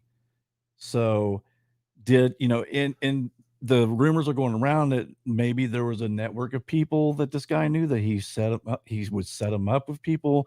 Maybe, oh, I see. Oh my God. possibly. We I don't see what you're know, but saying. it's frustrating Ooh. because it really still doesn't give us much information at all. But it's a step in the right direction. Though. It's a good step in the direction. They're supposed to have another press conference this week. See, because my thing is, sorry, you're just listening to us jibber jabber magenta. But one second, is that she's asleep. She's like, she's like lighting up doobies. Yeah. Only on weekends. Okay, good. Yeah. So my thing though is, okay, so obviously there's digital evidence there that they're combing through, right? And we've talked about this over covering. Do I need to stop? I was just going to say, Can you take his picture off? Well, no, I'm putting it on for okay. people who may have not. I mean, if you're interested in Delphi case, I'm way behind. You guys know about this. I'm not a Delphi case guy like Greeno and Gray Hughes and all those people. This is not my specialty. We ran through the case. It is very interesting. We ran through the case about 24 hours worth of it. Yeah. So I mean, and it's interesting. And like you said, yes. I always love true crime. However, he liked several pictures. I believe now someone out there who knows more about this than me. Correct me if I'm wrong, but I heard that he had put several likes under Liberty's picture. Interesting. And he had multiple. Yeah, he had multiple accounts. Like he was a catfish. Yeah. Oh, absolutely. Yeah. We know for a fact he's catfish girls. We do know that. In fact, even went as far as meeting this one girl. Yes, at a park. Had she had not brought a friend, who knows what could have happened. Right. But I want to know, I think it was him that was putting, I don't know if he's going under Anthony Shots, because Liberty's, from what I understand, Liberty's account was set on private. So the only way you could accept accept your request. And then she accepted. And I would think it would have been the pictures of the model guy, right? Well, undoubtedly. Yeah. So, but I think that's why they're having him under suspicion. He got approved by Libby for her account. Yeah. Well, let me throw this by you real fast. Okay. So we talked in our previous shows that obviously there's I felt like there was some sort of digital evidence that they're trying to comb through. And what we discovered, because we're chimps, you and I, is that fair enough. Okay, well, the Delphi was the first time we had really taken a deep dive into the true crime, right? Mm-hmm. It really was. And so, but you and I started realizing, especially after I talked to my friend who is an FBI agent, how murky the digital waters can be. Remember my FBI agent friend saying, "Dude, I mean, it gets crazy once you start going down that rabbit hole," right? And so they're obviously and we were so frustrated. Everybody in the channel was frustrated. Why don't we have more answers? Why aren't they saying this? Because it's taken time to comb through that massive web. Yes. So for me, that Anthony Shots thing is a huge step in the right direction. And now that they've linked that to somebody, so obviously the point is he could be catfishing them. Here's something else very interesting. Okay, go for it. This man, you know how like when we want a new phone, we trade in our phone. Yes. He had 6 or 7 phones that had one particular phone, which I think, and get Susie, if you know about this, correct me. Anybody correct me if I'm wrong. He had one phone that during that time of the murders was wiped clean. Okay. He had everything else he left on there, and he admitted to the CP. He admitted to catfishing girls. Yes. But that one phone he had, he wiped it. Okay. So he had burner phones. So he had a burner phone. So he basically had burner phones. Well, which is even a network. Yeah, I mean, and so if he had a regular phone like you and I, how we traded in. Yes. He could have bought a burner phone because they make smart burner phones. Right, I bought one the other day just so I can use it for an MP3 player. Right. Right. $24 is like no brainer. Right. Absolutely. So anyway, was he using a burner phone, or was he just actually scared to death that he didn't want anybody to find out? Because forensic electronics, I think you can hit a phone with a freaking hammer and they can still get stuff off it, right? Absolutely. Yeah. So, but they found it, because it also all his charges and even every phone that he had is public knowledge on Google. You can look it up. Just put in his name and case file, and it shows every phone and what every phone had on it. It has some stuff redacted. Right. Wow. But there is one particular phone, I think it was an iPhone 5 maybe, that he completely wiped it. Wow. Now, this was before they put a search on his house in late February of 2017. So we're talking a couple of weeks after the girl's murders, right? Wow. Okay. So which would mean somebody tipped him in. Yes. Or they worked quickly. Or they worked very quickly and they saw, hey, this guy's likes, he's got so many likes on Liberty's account. So, and if we go back and we talk about, that guy Derek who supposedly saw the bodies, he said whoever did this paid more attention to Liberty than they did Abigail. Mm-hmm. So there's more damage to Liberty. So with this particular guy liking a lot of her stuff, right? It could have got out of hand, but at the same time, the problem I have is then it does come to where maybe he was waiting down the hill and an older gentleman helped him lure these girls down there. Perhaps. I think there's lots of inconsistencies. Oh no, I'm right. You solved the case. I solved it. Yeah. Tell us. No, go ahead. Yes, tell us what your consistencies are, hon. Well, there's lots of things. I'm not blaming the family before people get off on me, and I'm not saying the family. So just hear me out. So if this person wanted a quick kill, right? Yeah. The easy way to do that, if there's no one around, you just push them off the bridge. Correct? Yeah. So there must be but that would be you can find the body. The body be found rather quickly though, if you just push someone off a bridge. No, but I'm saying if it was a quick hit, you just push them off. Yeah, okay. Looked like an accident, wasn't it? So obviously there was a motive, yeah. That's true. That's a very, very good point, Magenta. I never thought of that because then it would look like maybe the girls just fell. Yeah, and if there was no one there, look left, look right, push them off. Right, boom, right. Walk good away, point. Job done. Or if you were spotted, quick everyone. I just saw those girls there. I ran as quick as I could and they fell. They fell. No, no witnesses or no, that's understood. They could cover it, right? Very good. So there's obviously a reason. Now, a couple of things that not concern me, but I don't understand, and tell me if I'm wrong. I'm told that the family did not have a polygraph test. I would like to know why. There's some because they all had alibis. That's why. But you should have a polygraph, couldn't you? I could say I was at the shops when I wasn't. Well, if you check with someone at that shop and they say you're there, they're not gonna continue with a polygraph. Also, there's some inconsistencies. Like I watched a channel and Tara and Becky said that the girls were going to meet their friends. And then Becky says, yeah, Derek's going to pick them up at 5. And then you hear that it's 3. And and Tara said, but my kids didn't go there that day, which was a bit odd. But if the girls were going to see their friends, why has none of their friends said, I saw the girls?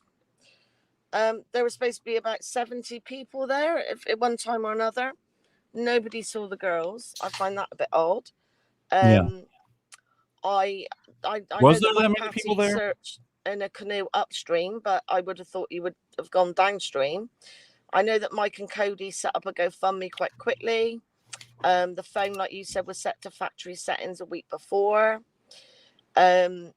Also, Kelsey, I was told, because I watched Clutch. He's an ex-cop, I think. He said that Liberty's phone went live and Kelsey removed people from there. Tampering with evidence there, Kelsey. I don't think you should be doing that. Or I would, if I was a policeman, I'd want to know why that, if this is true, why she did that. That seems a little bit odd. I think it's a bit odd that the Derek hasn't spoken too much. And also Mike had to go back to his car, Mike Patty, and the woman taking pictures on the bridge. Is it Charmaine or something like that? Cheyenne. They said that they couldn't upload the Snapchat because of the signal. People go on about up the road, down the road. How was the escape? How about if it was a canoe? Has anybody looked into? You got a river there. Has anybody looked into that? No, Now, I don't. one thing that really baffles me, apart from the fact that the police didn't, I know they didn't get the dogs because it's going to take 12 hours or something. If I was a policeman, I would still bring the dogs out. And all right, the girls have been found. We get that. But see where that little trail went to. Did it go up? Did it go down? Yeah, Tobe Leslie, he said, yeah, I dropped the ball on that. I should have had the dogs come out and sniff around, and he called the dogs off. The boat theory, huh? The boat theory is interesting. That is interesting. That would be a good getaway, but I think they had a couple of witnesses who did see the bridge guy leaving the scene. Really? Yeah. Okay. They also or was it because I heard that it might have been Derek or Mike that they got confused. Oh, yes, I remember that. Okay. I actually remember hearing that. Yeah, and Susie, thank you so much for the super chat. Kelsey went to search, then went to work, and then went to bed. I don't know. I'd be sleeping if my sister was like missing. Yeah. Also, you know, I'm not blaming Kelsey or the family. I'm just, let's put these theories out, yeah, and we can debunk them. Yeah. Also, apparently, searchers swore blind that they searched that area and the girls weren't there. So could it be staged and the girls are brought back to the area the next day? Negative. You don't know.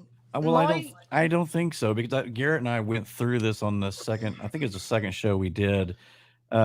Doing something like that is an incredible risk. I mean, because the family still, I mean, even though the police called a search off early, the family was out there all night, all morning. Not all night. There were people there all over the place. So to actually drag two bodies up, you know, somewhere, you're taking too much of a risk. I just think, and even the guy who flew the drone over, he said he wasn't sure if he went over the area where the bodies were. It was more towards the creek than anything else. So that's kind of been debunked somewhat. I disagree about that. I disagree about that. From what I've looked into about the drone, because the drone, operator, I think that Tobe asked him to come out. It was around sunset. Now this drone, with a FLIR, FLIR camera, which includes thermal imaging, red infra FLIR. These cameras are used by military. They're used by emergency search and rescue teams. This is not a glitchy piece of camera. And what I've looked into, that the guy said on a text I read somewhere, that the guy flew all different points, from the bridge, around the bridge, the creek, the river, to their houses. And this drone actually has a system that's sensitive. As I said, thermal imaging. And the drone guy said he caught deer, searchers. I think it's a quad drone FLIR duo thermal camera. So as I said, it's not cheap. And yeah, it's about a $2,000 drone. It was unseasonably warm. I think it was quite light. And the drone went up just before or during, like I said, sunset. So around 6 to 6:30. So, you know, it flew around. I think the temperature was 40 plus around 6 p.m. And there's people that say that, oh, if the girls were underwater, it wouldn't have shown up. No.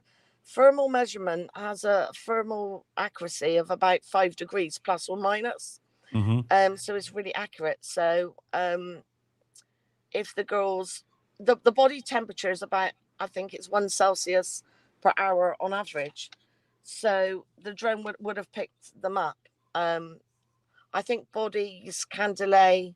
So 3 hours point of death, 3 degrees low, they're going to be detectable. Yeah, no, I agree with that. Yeah. Yeah. So 90.2 degree is that's Fahrenheit. So it's going to be detectable. Okay. And radiometric would detect even in water, even if it's cooling twice as fast, they will still detect something. Now, the drone was working, as people said. They saw deer and searchers. Yep. And again, searchers have swore that they've gone down, went around there, and they didn't see the girls. And I think there was a fireman that said to, I think it's a relation of Mike Patty, don't go across here. We've already searched around that area. He was going to go across the creek, and was told not to go because it's already been searched. Well, if it had been searched, it would have, seen the girls. That's right. A firefighter stopped a person and said, "Don't go over there. It's already searched." And that's what bothers me, because, and I'm probably repeating myself, but this isn't a cheap bit of, military and people, that are lost in mountains, cold snow mountain search rescues use this type of drone. And military, it's a big kit to hunt out people that in the military that are trying to hide in rocks and things, that they go in with this. So I want people just to remember that if he flew the drone, it would have searched up, a lot. Here's one thing to consider too that we talked about during our marathon Delphi. Yeah. I was like, but one thing we talked about was, this area, the way that this all started, it was just it was a cluster from the beginning. It wasn't well organized. It wasn't, it's like if this sort of happened in like London or like New York City or even Oklahoma City nowadays, obviously there's protocols in place, there's standards, there's ways of operating, right? But it sounds like that in this case, there wasn't any kind of like real strategy or protocol put in place immediately. It was almost like, oh, they'll show up later, right? I think it wasn't taken as seriously as it could have been. I think they thought, two teenage girls, they're probably messing around. They're probably somewhere. And I don't think they took it as serious. I mean, because, Delphi is a community of 3,000 people. It's a small, very small town, I think about the size of England. So yeah, I don't think. But do you see what I'm saying? No, like, yeah. It's like we could even go into the Missy, like tie this in the Missy Beevers case, where you have this information now in hindsight, but on the ground immediately, it was like, so, he very well could have seen the deer on his drone and been flying around and just, in the heat of things when you're trying to do this, and maybe it's not something, you've encountered a whole bunch. All I'm saying is maybe there were definitely mistakes that happened. They never had a case like this, and but this was above their head. The guy was told to go up there and look for two girls, right? So this drone that they were using is, as I said, military, and to try and find people up mountains with snow. Right. So it would have done its job. Yeah. Also, another thing I want to ask you: wrong hill, maybe. Human error. Human error, absolutely. How about if the hill is not where you think it is? There's something called a theatre ramp, apparently. The hill path that BG directed the girls to go down could be the theatre ramp. Now what's the theatre ramp? Because he would have had to went down on that one side that everybody thinks it is to cross the creek. No, but the theatre ramp begins about 40 yards beyond the south end. It's located just to the left. The extra distance creates a slope that has an easy walkable grade that allows a safe walk to the driveway and beyond. It's not covered up, so it's kind of a direct, there's no bushes or anything like that. Yeah. And it's used apparently by local homeowners, deer, ATV, to traverse levels. It's a path that creates a direct straight route to the shallow point of the creek where the girls were found. Interesting. Now, I was looking on some things, doing a bit of research before I came on, and on a YouTube channel somewhere, there was a lady that took pictures right at the beginning, and the forensic tape was actually down that area where I've just described, not where people think. Don't know if I'm right, but we're just theories, we're having a chat. I know some. I really, in Magenta, I don't think the family's involved whatsoever. In fact, I know a couple of people who are good friends of the Patties, knows them very well, and he said, talking to him. I mean, and don't get me wrong. I mean, someone could have, if you kill somebody, of course you're not going to admit to it, or if you had a hand in it. But I don't get that from. I just don't think the Patties had anything to do with it or the family at all. I mean, we're just. I'm not saying that as well. We're just going through theories that are a little bit suspicious, that are a little bit. No, okay, odd. yeah. There are definitely theories out there that some people thought the family has something to do with it. Sure, yeah. And it's more so in the beginning. Is it true, Keith, that the phone was not found the day of the day that the girls went missing, but it's found the next day? It was found the next day, and it was, from what I've heard. Now I've heard a new theory. I heard the phone was found a few feet from Libby, and then someone I heard said that it was in her back pocket when they found the body. I don't know who to believe. I think about 15 feet away, and there was like a partial print on there. Yeah, that I don't know if they had a partial print on the phone or not. I know that the Tobe said that they have a partial, kind of a smudged print. And then again, Doug Carter says something that because I've been wondering about the DNA. Do they have a good sample? Is it a good, do they really have DNA? Are they just saying that? And Doug Carter, I heard said again that there is DNA. So and they said in the very beginning that someone who's never committed a crime, which probably means they had a good enough print to run through that system, and they didn't get a hit, and also the DNA, and they didn't get a hit. I've done some notes here, and it said the person knows the area well. Obviously, there was a bit of DNA on Libby's phone found 15 feet away. Okay. Jake Jones zoomed in apparently and saw clothing and deer, and it was like, oh, the girls were over there after the shoe was found. The only DNA found was Kelsey's on the girls, which is obvious. If she let them borrow a jacket, it's going to be like that. Okay. Yeah, she was in Kelsey's car as well. Yeah. So that's going to be obviously.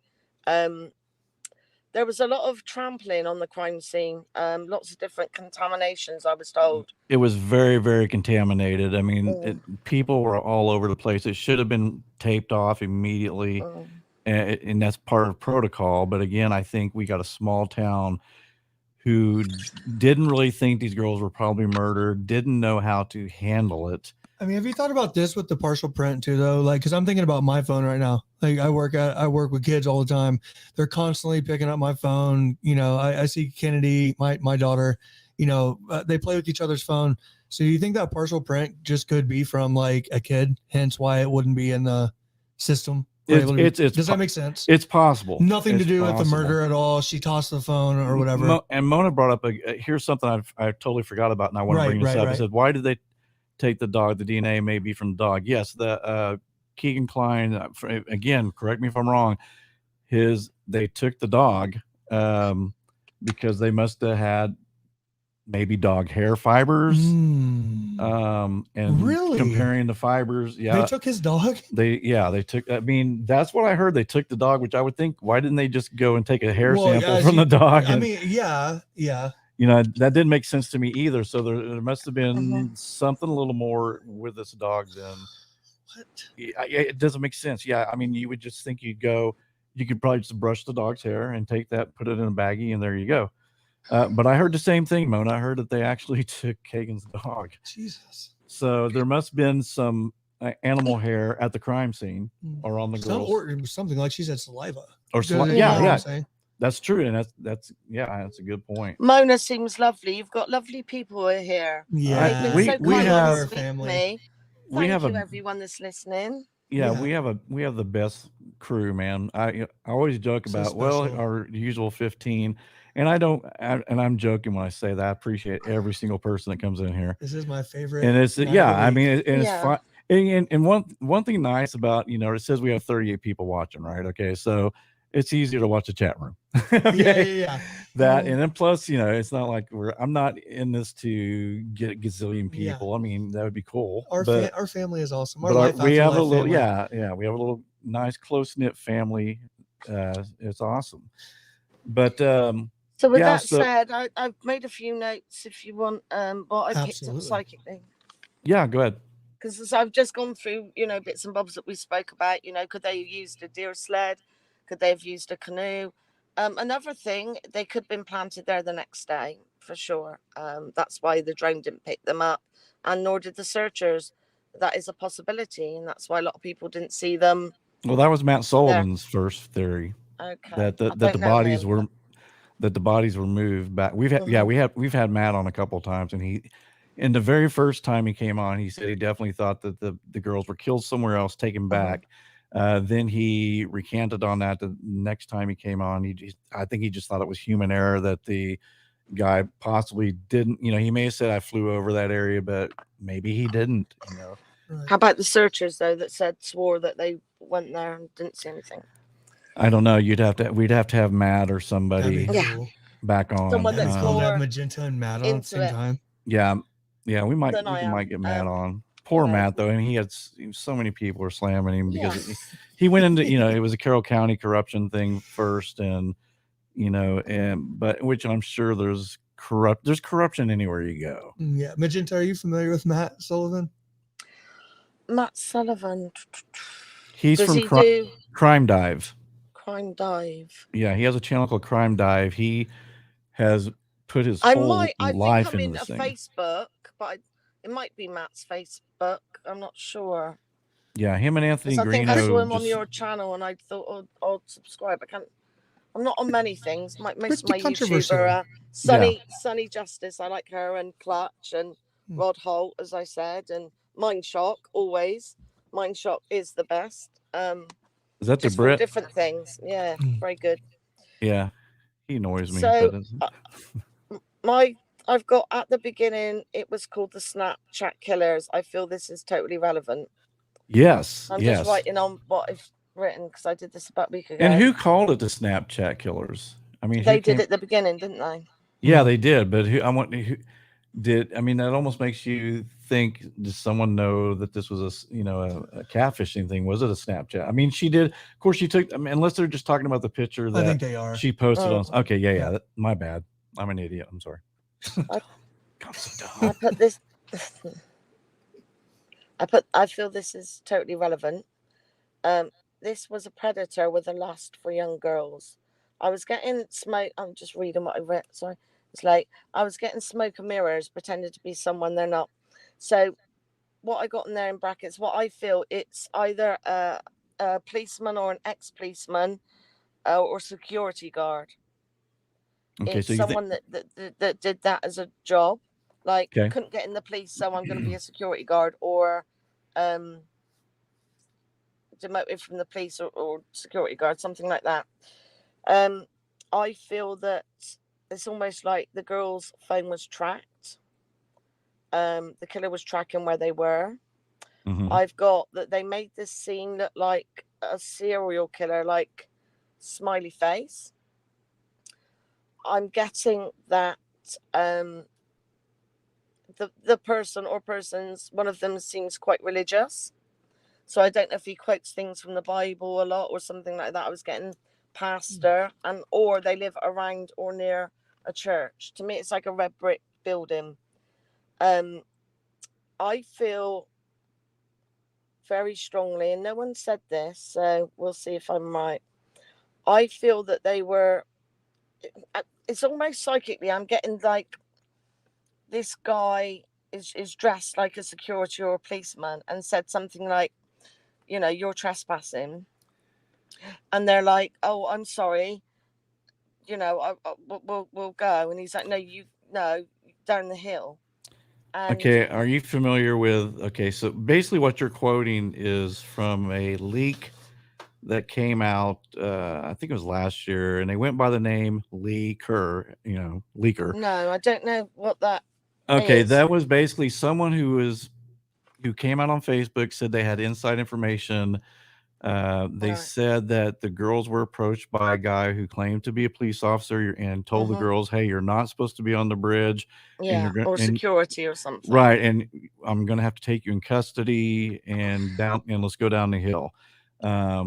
Again, they said that there was handcuff scars on one of the girls. But then again, I'm not getting handcuffs. Yeah. What I'm getting is, Well, they think the leaker was just a fake. That it was some Okay. guy. Yeah, but Well, there's a people lot of took this oddballs around, hook, isn't there? line, and sinker when leaker came out. It was everything Oh. he said. Everybody thought it was true, and now they don't so much believe that that's the case.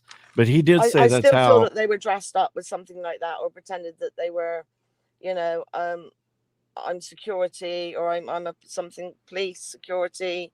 Yeah, I mean, it's very Something possible like that the bridge guy could have flashed a badge at him and said, "Hey, I'm a cop. You're not supposed to be on the bridge."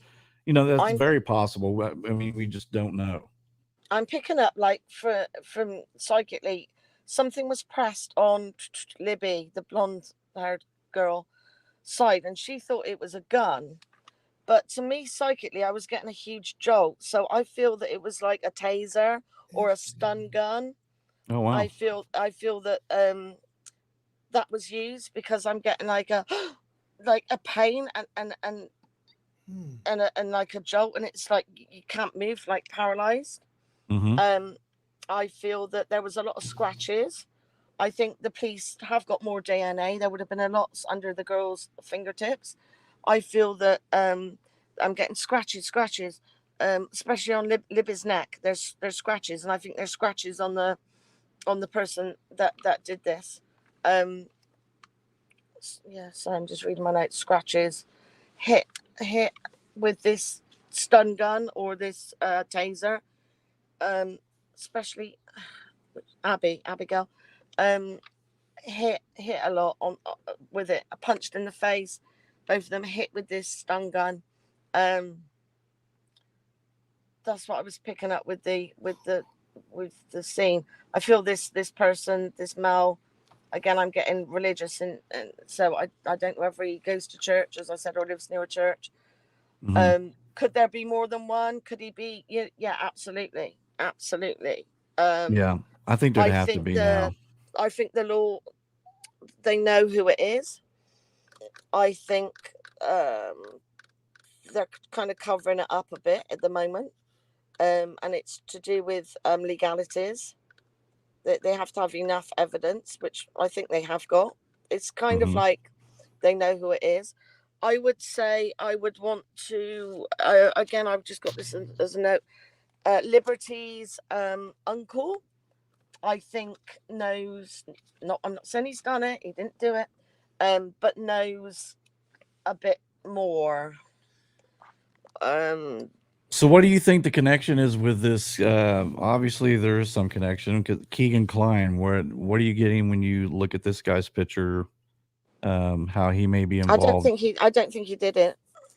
I don't think he did either, but I think he's the theory is I think he's connected to it, or he knows who did do this, possibly. I think they've got to have some evidence, or they wouldn't have made that statement. A few people that know. Yeah, and he would have. See, I'm torn, because I think there was a couple of murders there. It's either one person that did what I told you then, pretended they were a policeman, did a tase them, did what they did, left, and I think there was some sexual things going on there, and left, or there's more than one, and they took the girls away and brought them back, and the cops sort of, one of them's a bad cop, and sort of let them have a bit more time to plant them back. Yeah. Well, it is 9:30. We got to get out of here. Dude, what a heavy show. It is. That was some. Yeah, I'd like to. I love Matt Sullivan, and I love Kate. That's his. His girl. And maybe I'll talk to Matt and see if we can get him on and kind of give it, because Matt knows so much more about this than I do, and can give a good update about what he's found. He has a great. If you guys go to, I encourage everybody to go to his Crime Dive, I think is what it's called. It's on YouTube. He also has a Crime Dive page on Facebook. Awesome. As well. It's all like a can of worms, because I think there is law corruption, and I think it runs higher. And there's, as I said, smoke and mirrors. There's a lot of covering up. Yeah. But more people know, but they're not saying, because they're scared that they're going to get killed. Well, we are going to have to wrap this up, Magenta. Thank you so much, Magenta. Thank you so much for coming on and being part of the show. It's always fun having you on. Your braids look great. Your braids look good. You have a lovely back. So Well, it's lovely to come on and get Matt Sullivan on and things like that, because, you know, I think you'll get lots of viewers, because Delphi over there is still huge, isn't it? Yeah, it's you know, if I wasn't doing paranormal, I might have went head first and just doing a crime show about Delphi, Man, because it is interesting and it's exhausting though. It's very exhausting, and it's just one of those things where it's like we got audio of the guy, we got video of the guy, and it's 5 years coming on 5 years, and they still haven't caught this guy. Yeah. I feel hopeful though. I do. It will happen. They will be cool. Okay. Yeah, and there's going to be, like I said, you guys be watching out for. Someone told me there's going to be a press conference this week with ISP, so we'll have to wait and see. But all right, Magenta, you have a wonderful morning, I guess, where you're at, and thank you so much for staying up and being on the show. We really appreciate it. It's been a pleasure, Garrett. I'm glad your daughter's better, and Thank Penny, you so I hope much. you get better soon. Thank Love you and so light much. to you all. Thanks to everyone that was watching and listening. I hope you can understand my dulcet tones. And yeah, if you need me on again, give me a shout. Keith, Absolutely. you know where I am. Oh yeah. And if not, I will tune in every Tuesday and watch All your right. show for sure. Awesome. Appreciate it, Magenta. You have a wonderful Good morning. night. Bye. Good morning. Bye. Good morning. Bye. Bye. All Dude, right. What a great show. Very good. Yeah. Man, it's like I hope this thing gets solved I do too. quickly. Yeah. And it sounds like they're on the right track, I think. Can I address something really fast? Yeah, absolutely. Somebody was like, the Check Razor 76 was talking about how it was like using psychics. I don't know, it was up there somewhere. How it's disrespectful to the families and blah, blah, blah, blah, blah. All I want to say is that was a really encouraging conversation. And Yeah. I would honestly am walking away from this, as opposed to other Delphi shows that we've done, feeling optimistic and good about where the case is. And I don't see any problem with somebody speaking their mind. Yeah, you're talking about this guy here. Yeah. So like Since we'll talk speculation about what happened is appreciated, but using a psychic to talk about this or any other cases, like it discussing disrespectful to the victims and the families. You know what I'm saying though? Like for me, I'm like, if Magenta has something she wants to say, she can say it. Well, like if Mona wanted to again, call in and say it, she could say it on yeah, her channel. If I yeah. have something, I'm going to say it. So are you. Well, I mean, any show's wrong with gonna that? listen, when you're talking about this, it's controversial. Yeah. Very controversial, and people are going to have their own thoughts. We didn't, I mean, you know, whoever that was, you know, I don't know. I had no idea what Magenta was going to say. And I like Magenta. And I like Magenta. Yeah. I wanted to hear what she had to say. But I think, you know, everybody should have an opinion to say what they like. Even you. And like, I'm not, glad you gave your opinion. I I'm just not wanted to gonna, say yeah, that. I'm not going to be a show that censors people, especially my guests. Yeah. So, yeah. But you know, and then Mona brings up a good point. I mean, look, we know when we first had Matt on, people thought he was out of his mind. Yeah. Oh, yeah. You know, and we stuck with him, and I defended him, and I continue to defend him because he's a very bright guy. And he's just trying to. And he's trying to do is help this family out. Yeah. So, and he wants to get to the bottom of it, and I totally get it. So I totally support Matt and Kate. I think they're doing good things. Magenta's freaking awesome. Delta's awesome. Right. Delta was in. Did you see Delta? I did. Love Hello, seeing Delta, if you're there still. But yeah, you know, Mona was like, hey, you're going to have, everybody's going to have their own opinion. And I think every opinion should be heard. You don't have to like it. And that's okay. You don't, it shouldn't make you angry. It's somebody's opinion. Mona was like, hey, they use psychics in investigations all the time. Yeah. And so, you know, it is what it is. But to me, great show. It was a great show. Awesome, it was very, and love shows like this. It was fun just, you know, hashing over some of the stuff that we, you know, it was over a year ago. Right. Remember when we did Crazy, this, man. you know? So it's always going to be interesting. And like I said, I hope this press conference, man. When is it? Do you know? No one said yet. They don't know when it's going to be. Okay. But yeah, man.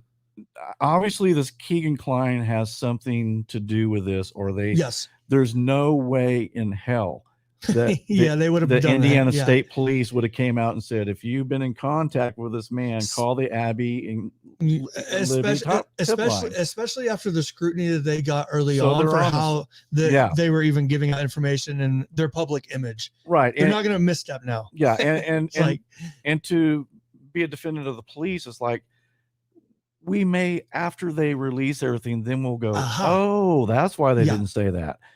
There's reasons for it. I mean, that's why I felt confident this entire time. And I really have never pushed up against the police too much, because I'm like, hey, listen, I really do feel like they have something.